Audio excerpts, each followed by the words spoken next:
Sa iba pang balita, nagpahayag din ng pasasalamat si Senator Joel Villanueva kay Sultan at Oman Prime Minister Haitham bin Tariq kasunod ng pagpapalaya sa 17 tripulanteng Pilipino na binihag ng rebelteng grupong Houthi noong taong 2023. Binuri rin ng mambabatas ang naging aktibong pagkilos ni Pangulong Ferdinand Marcos Jr. para tiyakin ang kanilang kaligtasan. Babalita si Raymond Dadpaas.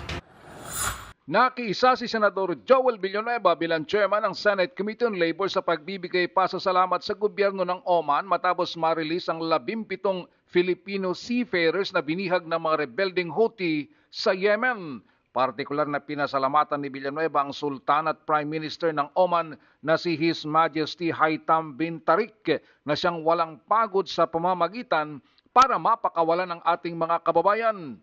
Patunay din umano ito sa walang tigil na diplomatic efforts ni Pangulong Bongbong Marcos sa magitan ng Department of Foreign Affairs o DFA at Department of Migrant Workers o DMW.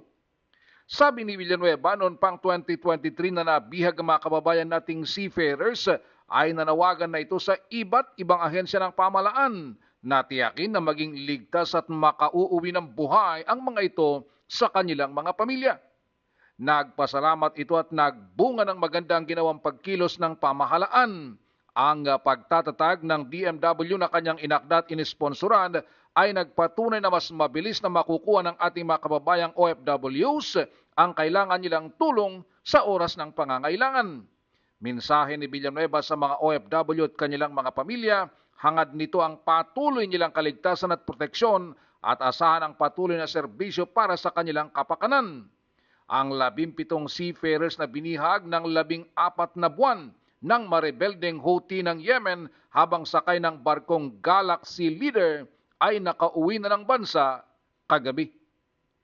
Para sa MBC TV Network News, ito si Raymond Dadpaas ng DZRH, una sa Pilipinas, una sa Pilipino.